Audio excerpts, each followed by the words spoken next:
నామానికి మహిమ కలుగును గాక. ద్వితీయోపదేశ కాండము 8వ అధ్యాయము 18వ వచనం చదువుకుందాము. నీ దేవుడైన యెహోవాను జ్ఞాపకము చేసుకొనవలెను. ఏలైనగా తాను నీ పితరులతో ప్రమాణము చేసినట్టు తన నిబంధనను నేటి వలె స్థాపింపవల్లని మీరు భాగ్యము సంపాదించుకొనుటకై మీకు సామర్థ్యము కలుగచేయువాడు ఆయనే. మీకు భాగ్యమును సంపాదించుకునే సామర్థ్యము కలుగ చేయువాడు ఎవరైనా ఉన్నారా అంటే ఆయన దేవుడే. భాగ్యము అనగా ఆస్తి కావచ్చు, ఐశ్వర్యము కావచ్చు, అంతస్తు కావచ్చు, ఆర్థికంగా ఏదైనా కావచ్చు. భాగ్యమును సంపాదించుకోవడానికి మన సామర్థ్యము చేతైతే కాదు, మన శక్తితో అయితే కాదు, ఆయన ఒక్కడే చేయగలడు.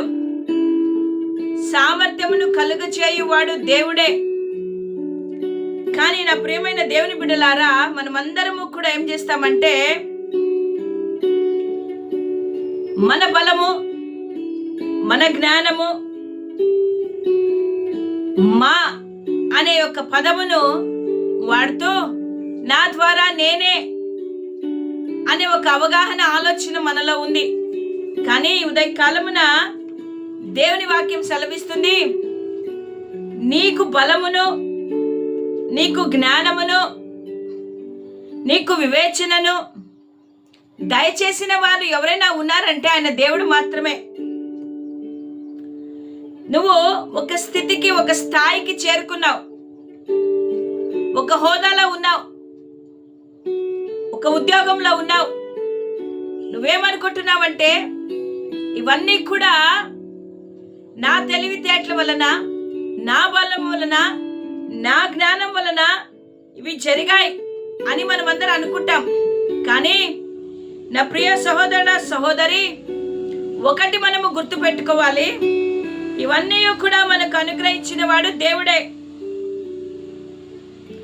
మనం ఏమైనామో, ఏ స్థితిలో ఉన్నామో ఒక్కసారి ఆలోచన చేస్తే అది కేవలము దేవుని వలన. ఎందుకంటే ఆయన మార్గములో నడిచే బిడ్డలకు, ఆయనతో సహవాసము చేసే బిడ్డలకు, ఆయన మీద ఆధారపడిన బిడ్డలకు ఆయన సహాయము చేసే దేవుడై ఉంటున్నాడు. గుర్తుంచుకోండి, దేవుడు వాక్యము సత్యమైనది. దేవుని వాక్యం ఏమి సెలవిస్తుందంటే, తాను మీ పితరులతో చేసిన నిబంధనను బట్టి, వాగ్దానమును బట్టి, ఇదిగో భాగ్యమును సంపాదించుకున్నకు సామర్థ్యము కలుగ చేయువాడు ఆయనే.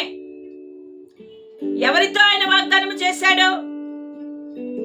ఎవరి ద్వారా, ఎవరి కోసం ఆయన వాగ్దానం చేశాడు? ఏ వ్యక్తితో ఆయన మాట్లాడాడు? ఆయనను బట్టి, అనగా మన పితరుడైన అబ్రహామును బట్టి, తండ్రి అయిన దేవుడు అతనిని బట్టి మనలందరినీ ఆస్వాదించాడు. అబ్రహామును దేవుడు పిలిచాడు కదా, నిన్ను గొప్ప జనముగా చేసి నిన్ను ఆశీర్వదించి నీ నామమును గొప్ప చేయుదును, నీవు ఆశీర్వాదముగా ఉండువు, నిన్ను ఆశీర్వదించి వారిని ఆశీర్వదించదను. హల్లెలూయా. దేవుడు అబ్రహామును పిలిచినప్పుడు అతని ఆశీర్వాదమునకు వారసుడుగా దేవుడు పిలిచాడు. గొప్ప జనముగా చేసి నేను దీవిస్తాను. నీ యొక్క దీవెన అన్ని రంగాలలో ఉంటుంది. ఒక కుటుంబమే కాదు, ఆర్థికంగా, ఆధ్యాత్మికంగా, శారీరకంగా, మానసికంగా, ప్రతి విషయములోనూ దేవుడు ఆస్వాదిస్తానని అబ్రహాముతో మాటిచ్చాడు కదా. ఆ ప్రమాణమును బట్టి, ఆ వాగ్దానమును బట్టి దేవుడు నిన్ను, నన్ను ఈరోజు ఈ స్థితిలో ఉంచాడు. మనము ధనము సంపాదించుకోవడానికి, భాగ్యమును సంపాదించుకోవడానికి సామర్థ్యం ఆయన ఇచ్చాడు. ఆయన బలం ఇవ్వకపోతే నువ్వు పని చేయలేవు. ఆయన జ్ఞానం ఇవ్వలేకపోతే నువ్వు ఉద్యోగము చేయలేవు. ఆయన ఆత్మీయంగా నిన్ను స్థిరపరచకపోతే నువ్వు ముందుకు వెళ్ళి ఏ పనిని చేయలేవు. ఇవన్నీ ఆయన చేసినవే కాబట్టి వాక్యమును సంపాదించుకొనుటకు సామర్థ్యమును కలుగజేసి నిన్ను ఈరోజు ఈ స్థితిలో దేవుడు ఉంచాడు. అందును బట్టి మనము దేవునికి స్తోత్రము చెల్లించే వారిగా ఉండాలా. నా ప్రియమైన వారులారా, మనమందరము కూడా మన మార్గంలో వెళ్తున్నాం, మన ప్రయాసములతో వెళ్తున్నాం. కానీ దేవుని వాక్యం ఏం సెలవిస్తుందంటే, సామెతల గ్రంథము 3వ అధ్యాయం 6వ వచనం మనం చదివినట్టయితే దేవుని వాక్యం స్పష్టంగా ఉంది. నీ ప్రవర్తన అంతటి యందు ఆయన అధికారమునకు ఒప్పుకొనుము. మొదట నీవు చేయవలసిన పని ఉంది.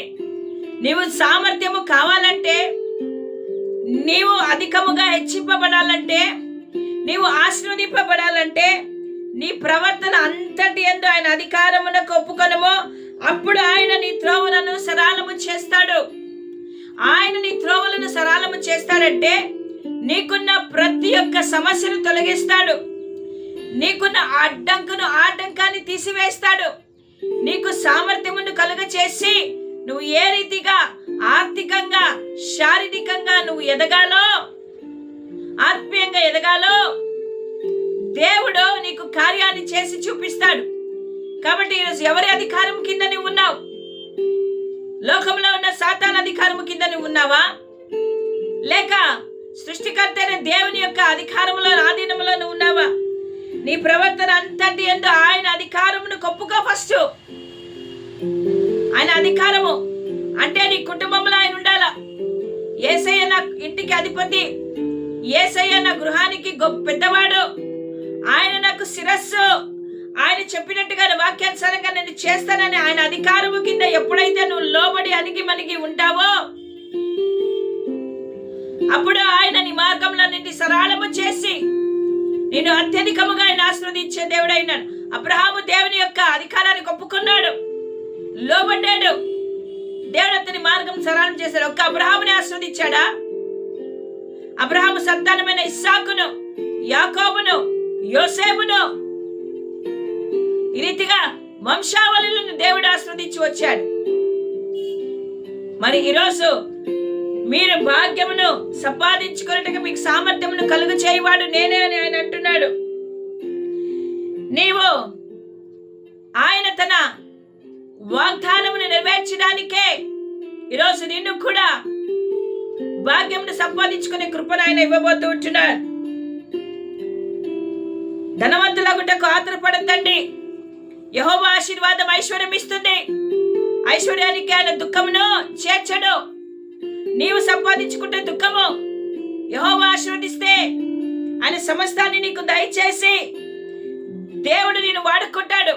ఎందుకు దేవుడు నిన్ను భాగ్యమును సంపాదించుకునే కృపనిస్తాడంటే నీవు అనేకులకు ఆశీర్వాదకరంగా ఉండాలని, నీవు అనేకులకు సహాయము చేయాలని, నీవు అనేకులను మరి పోషించాలని, అనేకులకు నీవు తోడుగా ఉండాలని దేవుని కోరిక. దేవుడు మనకు సమృద్ధిగా ఉండాలని, మనము కడుపార తినాలని, ఏ కొదువ లేకుండా మంచి ఇళ్లల్లో మంచి సంపాదన కలిగిన వారిగా వెండి బంగారములను ఉంచుకొని మనం ఉండాలని, ఆయన మనకు కలిగిన దానినంతా ఆశీర్వదించాలని ఆయన కోరుకుంటున్నాడు. ఇది కేవలం ఇశ్రాయేలు ప్రజలకు మాత్రమే కాదు, కానీ తనను ప్రేమించి వారిని, తనను రక్షకునిగా స్వీకరించిన ప్రతి బిడ్డలకు దేవుడిచ్చే ఆశీర్వాదము. దేవుడు నీకు సామర్థ్యమును కలుగజేశాడంటే పవర్, ఎబిలిటీ ఇస్తాడు దేవుడు ధనవంతుడవుటకి. నీవు మరి దేవునిని సేవించే బిడ్డగా దేవుడు నీకు ఇచ్చినప్పుడు నీవు ఇతరుల మీద ఆధారపడకుండా, ఈ లోక మర్యాదలు చొప్పున కాకుండా, నీవు సుఖశాంతులతో, సర్వ సమృద్ధితో నువ్వు ఆ యొక్క బలమును పొందుకొని నువ్వు ముందుకు వెళ్ళాలనే దేవుని కోరిక. నా ప్రియమైన వాళ్ళరా, ధనవంతుడు అవుటకు లేక భాగ్యమును సంపాదించుకోటకు సామర్థ్యం ఇచ్చేవాడు ఆయనే. కాబట్టి అది ఫలానా వ్యక్తులకని కానీ, బలముగా ఉన్నవారు మాత్రమే అని, కష్టపడే వారికి మాత్రమే అని, మంచి వాతావరణంలో పుట్టి పెరిగిన వారని ఆ రీతిగా కాదు. కానీ దేవుడు వాగ్దానం చేశాడు, అందరికీ చేశాడు. నువ్వు సామర్థ్యమును పొందుకొని భాగ్యమును సంపాదించుకోవడానికి దేవుడు నీకు సహాయం చేస్తాడు. దాని కొరకు నువ్వేం చేయాలంటే దేవుని ఆజ్ఞలకు లోబడాలి, దేవుని మాటలను గైకొనాలి, దేవుని స్తుతించి ఆరాధించాలి.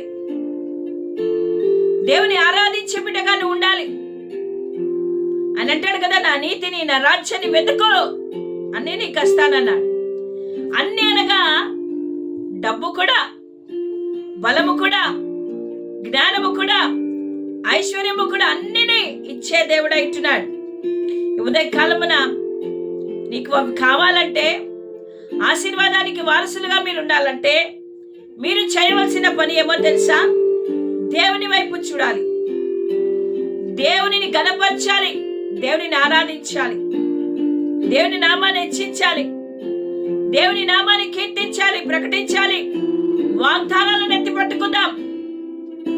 ఉదయ కాలమున దేవుడు నీతో సూటిగా మాట్లాడుతున్నాడు. నా ప్రియ సోదరుడ సోదరి, భాగ్యమును సంపాదించుకున్నకు సామర్థ్యము కలుగ చేయవాడు ఆయనే. కాబట్టి ఆయన పాదాలు పట్టుకోండి, ఆయన అడుగుదాం, దేవా ఈ దరిద్రత నాకొద్దు ప్రభువా, నైనా ఈ కష్టం నాకొద్దు ప్రభువా,